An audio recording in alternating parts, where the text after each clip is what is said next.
Hi, this is Jacob Watson with Apologia Anglicana, and I'm shooting from a slightly different area. This is just my office, but I want to release this quick little video because here we write articles about the Catholic faith, especially focusing on its English expression. But I also like to do book reviews. I really value book reviews, that books that Anglicans, Catholics would be interested in buying or would really want to consider, but especially if you're a stickler like me for binding or for typesetting, you're going to want to see exactly how the book looks before you may buy it. So recently, I got the Lexham English Septuagint in print and the ESV New Testament. Now, there are plenty of videos if you want to look at a review of the Lexham English Septuagint. But I wanted to do a review of the hardcover of the ESV New Testament. Now, of course, again, you could find plenty of videos on the translation philosophy of the ESV. But I want to specifically go to the book itself to see how it looks. So we'll go to the camera here. All right, I'm back. I had to adjust the lighting. I didn't expect to open on textual variant, but here's Mark 16. So this is the ESV New Testament. Just the New Testament. You can see on the side here. Let it focus in. I'll dial the lighting down.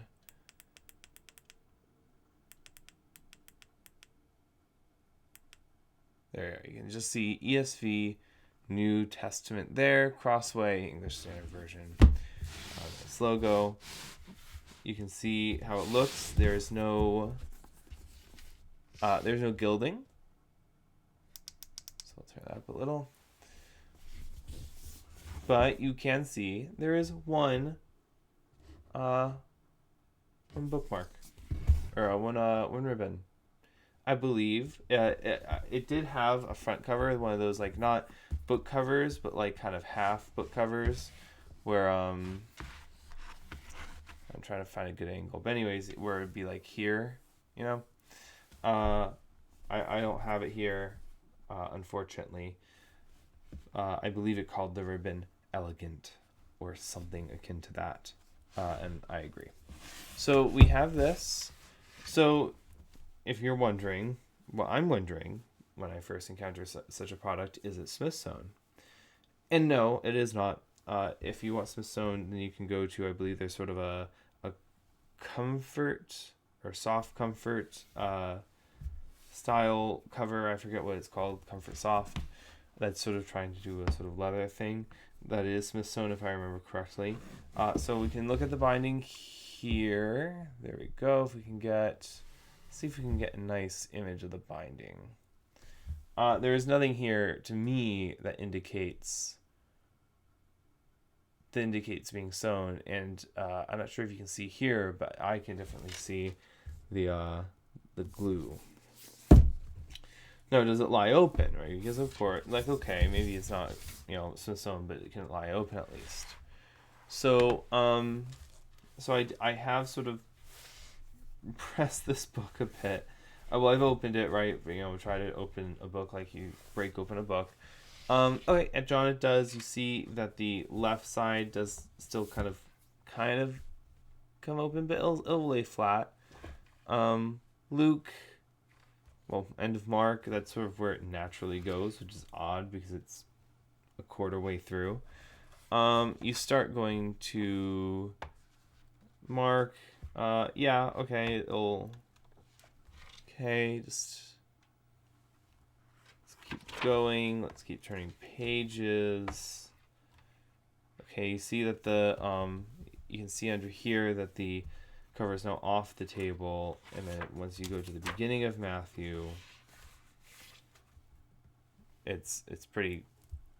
It's not completely off, or it's not completely closed, but yeah, it doesn't like staying in that position. So you go to Titus, pretty good, but once you get to 2 Peter, it's not. Yeah, it's not wanting to do that. So I'm not going to be using this flat a lot, which is why I was okay to get a glue bound. This is going to be used sort of in hands reading, which is fine. Now, the margins are pretty comfortable. These are pretty comfortable margins. Inner margin is good. Outer margin is good also if you're like me and you like to take notes in the margins.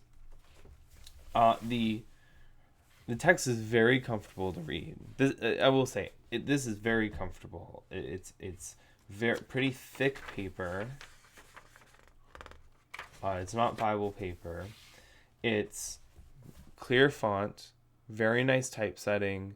It is red, but it is very readable, at least for my eyes, though I have younger eyes. It's very readable red, and the red is not it's not red text for the words of Jesus. At least that's not. I haven't noticed that.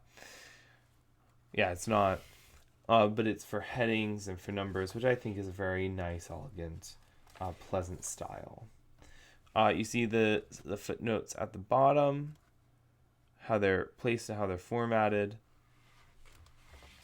There's not much else special about it, I don't think. Sort of looks good. It is glue bound, so it's on the cheaper end. I got it very cheap on Christian Books Cyber Monday sale, which is why I decided to get this one. I didn't really have the money for the more expensive one. But if you're looking for a New Testament, so for example, my project right now is sort of as a friend is red pilling me on the Septuagint, carrying 2 volumes to read my scriptures. We'll see how that goes. So we see the table of contents, the preface, what you would expect in an ESV, and then you have the Gospel of Matthew at the beginning, and then you have Revelation at the end. So we'll just let that get into focus. There we go. And then you have blank pages. And there. I'm really happy to have this. I am very happy to have an ESV New Testament. I think, especially on my altar at my house, right, having the Septuagint on one side and having the New Testament on the other side is charming. At least I'll see if it's practical. And having a bookmark means that it's pretty helpful for the daily office if you want to keep track of who you are, or just daily Bible reading. So for the price, it is pretty good. The formatting's delightful. The ESV just has really good style in every publication they do. Whether it's Crossway specifically, the publisher, or other publishers, they do a pretty good job. So that's it. All right, so that's about it. It's just a short little video about this ESV New Testament hardcover, because I looked for reviews of it on YouTube and I didn't see anything. So I wanted to make a video that kind of went through the things that I was looking for. Nothing too complicated, but let me know what you think. And if you like my content, and whether it's the book reviews, or whether it's the Bible reviews, or whether it's the articles, or whether it's Twitter, whatever, I would really appreciate your support, right? Subscribing on Twitter is always helpful. I always appreciate that for Apologia Anglicana. But also, I now have Subscribestar, and a lot of these videos and a lot of this content isn't easy to make, and it's definitely not cheap to make. This is definitely a hobby at this point, because I'm a seminarian, and I also work, and I do quite a bit outside of Apologia just to make ends meet. So I would love to do so many more book reviews, or prayer books, or spending more time on articles, or maybe using some of the money to make Apologia Anglicana more available to people, or working on the book that I am working on that sadly, for a lot of reasons, has had to slow down a bit. I do hope maybe to get it published in the new year, but we'll see, especially with the resources I have. So if you could spare anything, $5, $10, whatever, then it would be greatly appreciated, and it would be used for the purposes of funding Apologia Anglicana and for some help with that. So please take that in consideration, and I hope this has been a blessing to you, and I hope that you have a great day.